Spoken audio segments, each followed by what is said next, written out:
Okay, this is everything that I read in May. So let's go ahead and get into all of the books that I read in the month of May. So one of the books like that I read in the month of May was The Sunken Motel by Simone St. James.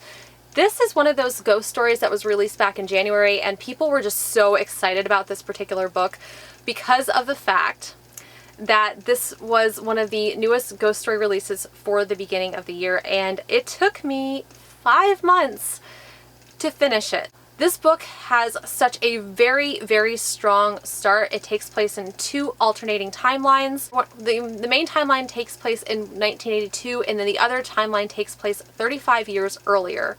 Basically, like the 35 years earlier, like you get to see like a lot of the violence that was going on, a lot of the murders, and this is a paranormal ghost story.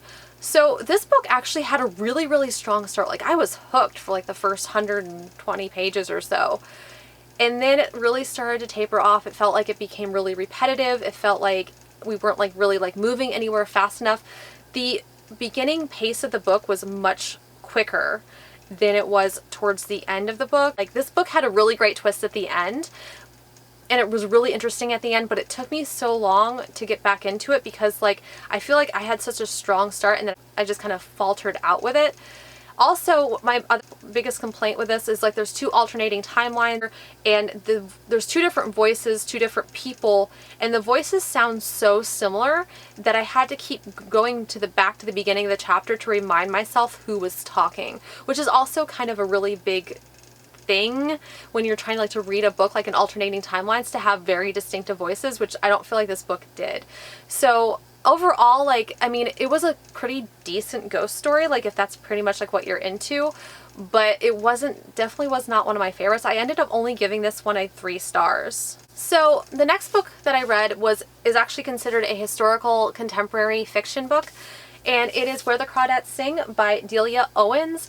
This was actually a very heavy read. This starts off with 7-year-old Kaya back in 1952. This book really set the tone like right at the beginning. Right at the beginning, you have her mother who just kind of gets up and leaves her and all of her brothers and sisters to fend for themselves. The father is almost always absent, and when he isn't absent, he's an abusive alcoholic. So like, this book was definitely like very heavy. Very emotional, but like it left a huge impact on me as far as like the overall story goes. You got to see Kaya grow up. You got to see who she became. She was very independent, and they lived like in kind of a southern setting because it was actually like the marshlands of North Carolina. And so because her home was so close to the marshlands, she really became a part of the marshlands. She like learned everything about them, the wildlife. She learned how to survive off the marshlands if need be, because usually like she had to figure out how to make money, especially because like as this book progresses, and this is like right at the beginning, like the next chapter, her brother ends up getting into a fist fight with the abusive alcoholic father, and he leaves, and this was after her 2 older sisters had left. So basically she is stuck with her alcoholic abusive father by herself at 7 years old, having to try to figure out how to fend for herself. And then on top of everything else, one day her father doesn't even come home. So she ends up completely alone out in the marshlands trying to figure out how to fend for herself in the 1950s. It was so interesting because like it wasn't just a book like where like we get to see the character develop. We also get to see like the town kind of grow up around her, like, and how alienated they are from her because they kind of feel like that she's like marshland trash. There's a lot of stigma in this also. There's also an attempted rape scene, so like I do put a trigger warning on this as well, because this is a very strong book, very powerful and like very emotional. And oh my god, like I was reading this book and I just like it was like one thing after another was just hitting me, but it was also kind of like at the edge of my seat with it too, because there's actually a murder mystery in this as well that really kind of messes like with me. Now this also does have alternating timelines. This is another book like with alternating timelines, because we get to see Kaya's murder trial for a boy in this, and we kind of like go back and forth between like that and like the police collecting evidence like against her, you know, trying to figure out like, you know, who done it. So there is kind of like a who done it element in this as well, but it's not, I wouldn't say like that it's like super overreaching. I would say like that this book is more along the lines of Kaya and who she is and her development and everything. Now this book was not an edge of my seat kind of book. I was really fascinated like with it. It was definitely like one that played with your heartstrings, but I can't say like that it was a book like that I couldn't like put down like here and there like and kind of like walk away from.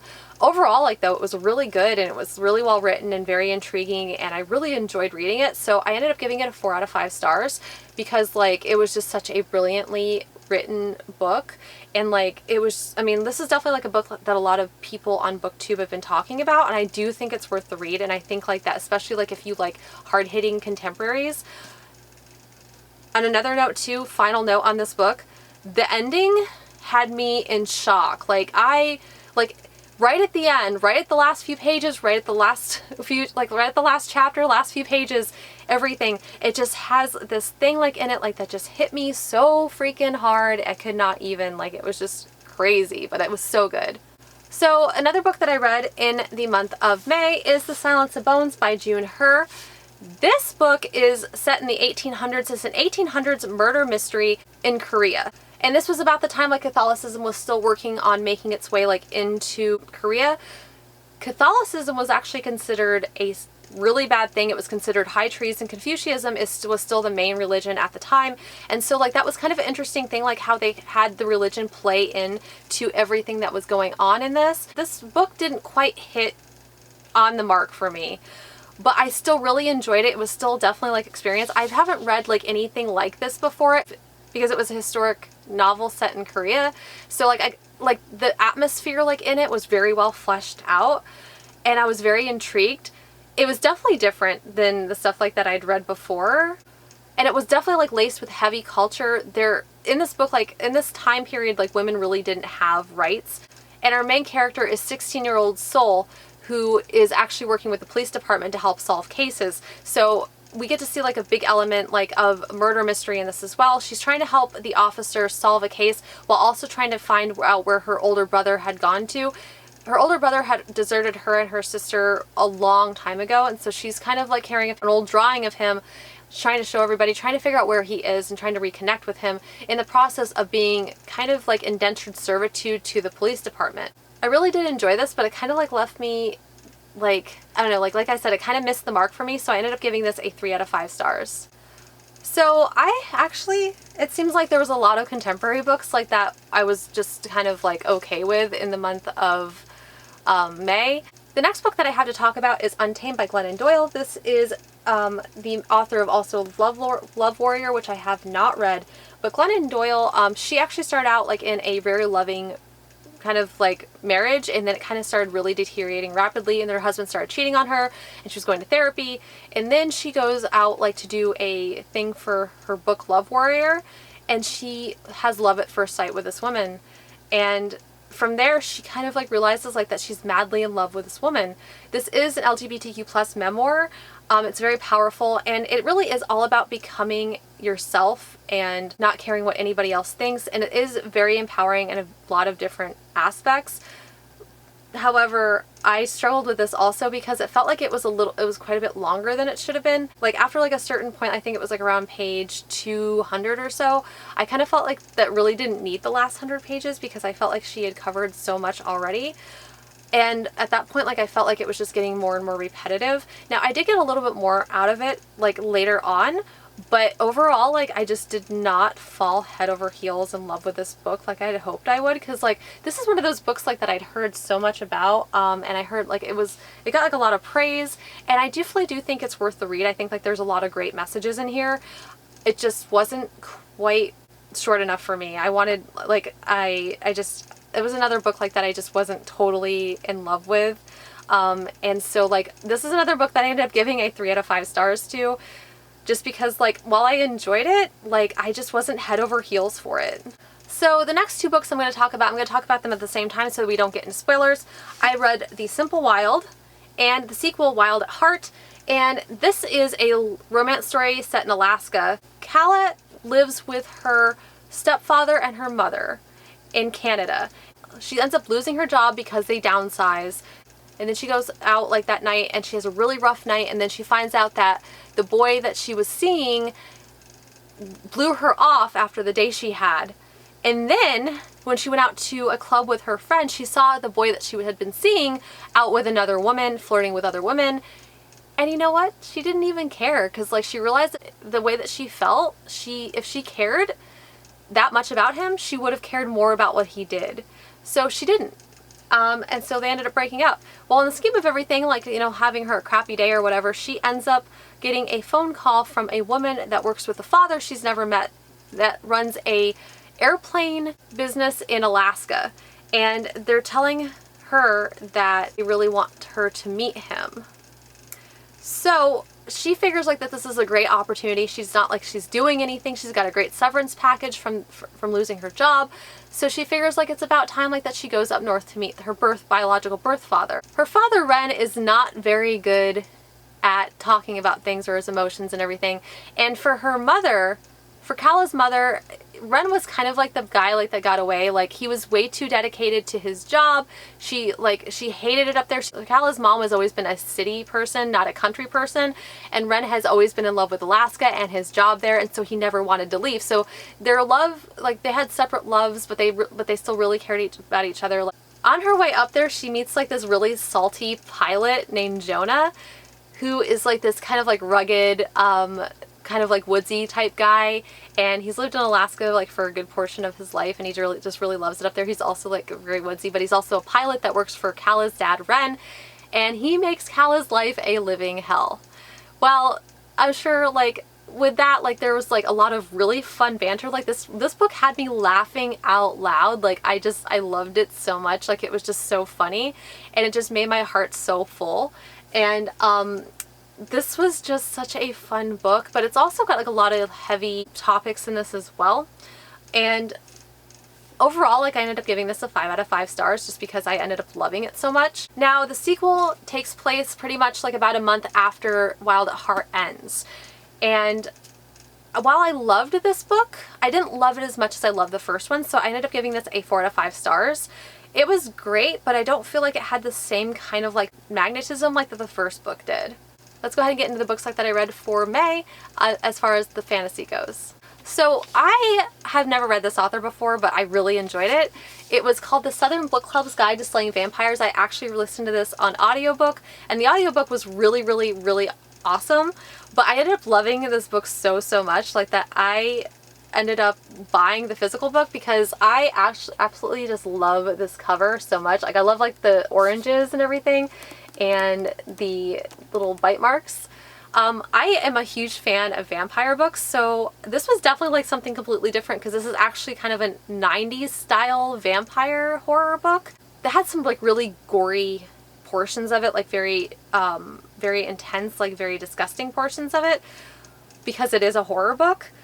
But it also like made my skin crawl in some places, like, and I just like it had like that creepy crawly element that's so like that you don't really get like a lot of horror books, and I felt like that was such a nostalgic tool that Grady Hendrix had used for the horror. So our main character, Patricia Campbell, is part of a book club, and this book club, they get together like, you know, and they read thrillers, and they are a group of Southern women that are pretty tight-knit. Their husbands are very, very controlling.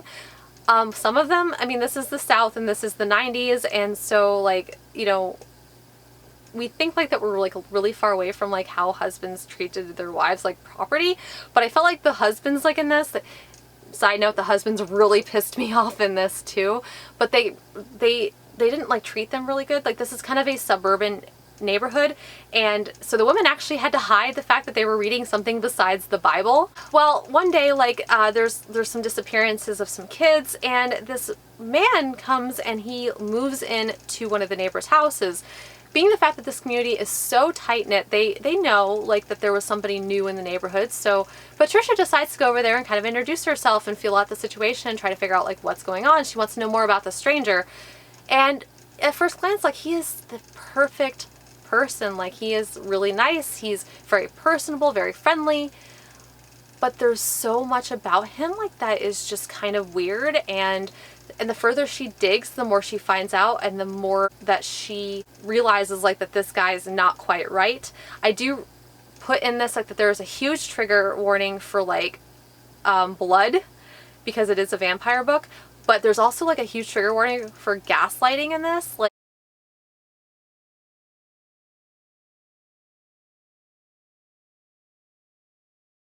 it's definitely not a light book, but it was definitely very interesting, and I really enjoyed it and how it was written and the overall progress of the book. It felt very steady, like it never felt stagnant in any of the areas like that we went to.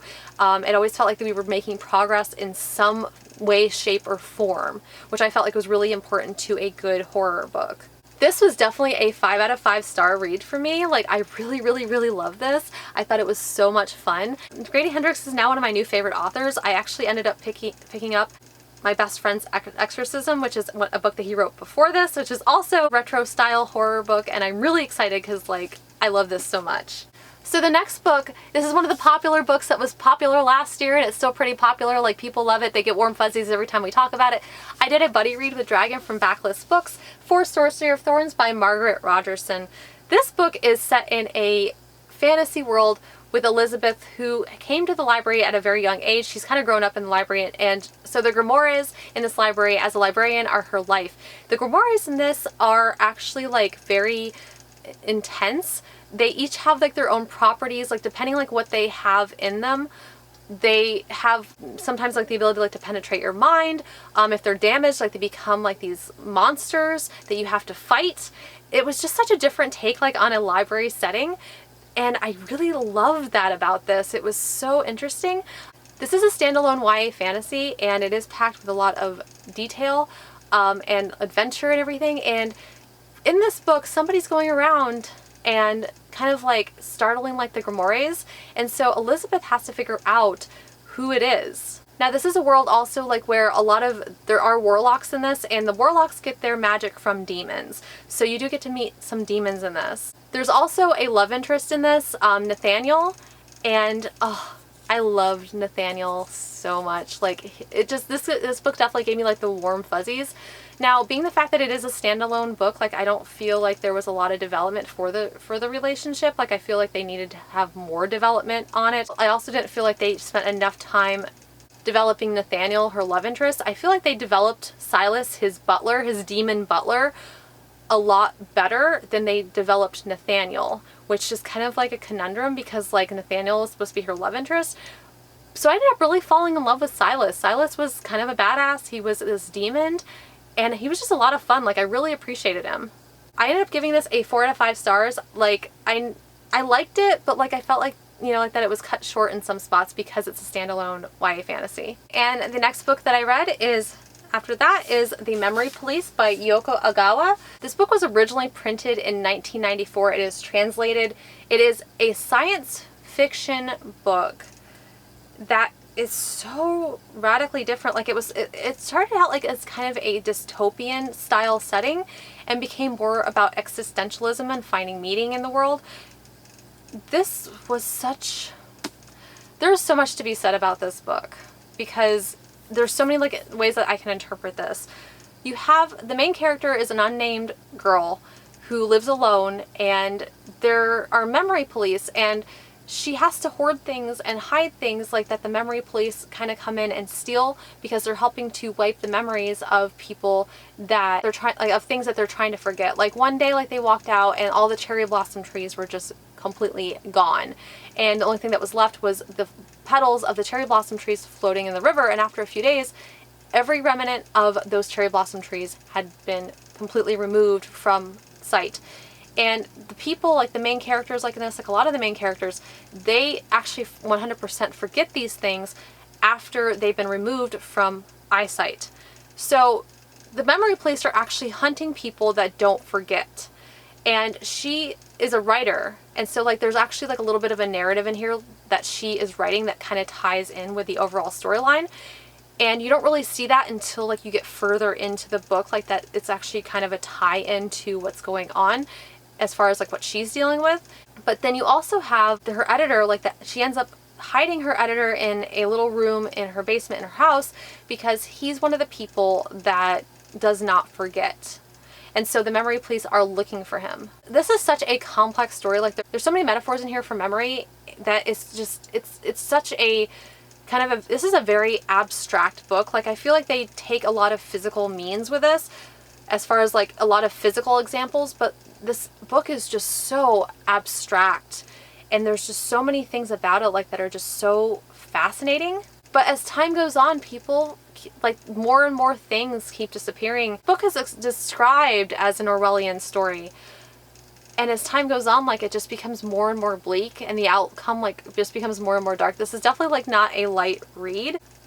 It's just, it's so different from anything that I've ever read before, and it's left me with so many thoughts to mull over, like, and I'm still, like, I read this over a month ago, and I'm still trying to mull over all these thoughts that I have about this book. It's kind of like got an open ending, so if you're not a fan of open endings, you probably are going to struggle like a lot with this, but I feel like the open ending kind of did it like a lot of justice, because it left a lot of things open to interpretation, which I feel like is what is meant to happen. Like with this book, I feel like this book is meant to be a conversation. This book is meant to be something like that you can talk about and kind of interpret for yourself, and I feel like without that open ending, there wouldn't have been like that kind of topic for conversation regarding this book. And I feel like this book is definitely like one of those books like that would even be considered a conversation starter, because there's just so many like ways like that you can kind of interpret what is going on in this book. I found it very fascinating. It made me think a lot. Like, I'm still thinking a lot about it. I ended up giving this a 5 out of 5 stars because, like, what they did in this book was just so mind-blowing that I can't even like really like fully articulate the implications this book and the metaphors in it had on me as far as like overall meaning of life and the progression of things. I do highly recommend this book. Like, I think you should definitely read it, because I just felt like there was so much in it like to talk about. And if you guys do read it, let me know down in the description below. We will find a way like to discuss this book, because like I really want to discuss this with more people, because there's just so many things to say about this book, and it is just so interesting, and I loved it so much. It's actually like one of those books I feel like I could go back and reread and then get even more out of, because like I feel like there was so much like subtext in the text. This is definitely like not one of those books like that you can just read it and just kind of like know what's going on. Like, I feel like a lot of the story too is not just the story itself, but it also exists in the subtext of the story. Definitely must read. Okay, the next book that I read is The Ember Queen by Laura Sebastian. This is the third and final book in the Ash Princess series. I finally got around to reading this. This series was a really good series. Like, it's a YA fantasy series about a girl whose entire kingdom was murdered, and all of her people were kind of taken in as slaves. She was actually kind of enslaved like to the Kaiser, and she was forced to wear a crown of ash like every time they had a ball. Like, he made an example out of her. So this is kind of like, this trilogy kind of progresses like on character development and her rise to power. The magic system in this is almost completely dependent on gemstones and your awakening of your power. And of course, like, they do have the elements, like they have fire, they have earth, they have air, and they have water, and they all have different attributes. So her mother was actually a very powerful fire queen. Like, in this like last book, you kind of get to see like her powers come more to fruition, which I feel like is very important because like for the overall story progression. I'm very enchanted with the magic system in this. I thought it was a lot of fun. I haven't like really encountered like a magic system with gemstones before, but overall like this book felt like kind of like low intensity to me. Like, I know a lot of people probably argue with me on that, but I felt like it was not like as intense as I wanted it to be. So while I really enjoyed it, I ended up giving like this a 4 out of 5 stars because I enjoyed it, but it was okay. Like, I wasn't totally in love with it, but you know, what are you gonna do? Like, I mean, this is the final book in the series. I did think it was a solid ending. I did think like that it sewing everything up very neatly. There wasn't any loose ends. Like, I felt like they tackled everything that needed to be tackled in this. There was some sad parts to it, of course, because this is the last book in the series, but I do think overall like the series is definitely worth it, especially if you want something really quick that's a fantasy read that has really interesting magic system. So yes, 4 out of 5 stars. Okay, so the last book that I'm going to talk about is the second book in the Third Law trilogy, which is Before They Are Hanged by Joe Abercrombie. I did a review for the first book, and I wasn't sure because like that entire first book you spent pretty much world building and meeting the characters and kind of getting familiar with everything. In this book, you've pretty much already met all the characters, all the main characters that you're going to meet. However, there's still not a ton of plot line in this. So basically what you have is you have character development. This entire book is spent just furthering the plot and developing the characters. These books are definitely like a slow build.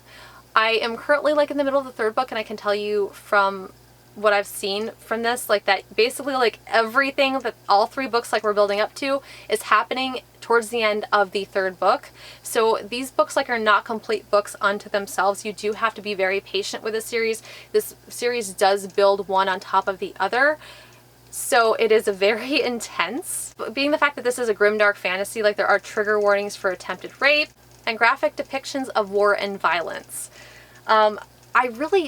I did enjoy this. This was another 4 out of 5 stars for me. I know like a lot of people really, really love this series. I loved it. It was such a slow build, and I kept asking myself like what the point is. Once again, what kept me reading this book was the characters. I absolutely love the characters. Glocka is my favorite. He's an inquisitor, so he tortures people, but like this book is so full of gray characters. Like they just feel so three-dimensional, and I just feel like I could just reach out and just like hug them or like, you know, like talk to them. Like I feel like they're real people, and I feel like every time I get involved in these books, like I'm actually spending time with friends and seeing, and as a third party who is kind of like witnessing everything that's going on. So I really do think that these books are definitely like worth the read, and they're so, so good. That's the final book like though that I read in the month of May. I hope you guys like this wrap up. If you guys like this video, hit the little like, hit subscribe, hit the little bell icon if you guys want to receive emails every single time I post. I'm also on Instagram, Amazon, Twitter, and Goodreads. Those links are linked in the description below. Liking and subscribing really helps me, and I hope you guys will do that for me down in the descriptions. Thank you guys so, so much for watching, and I'll see you guys again very soon.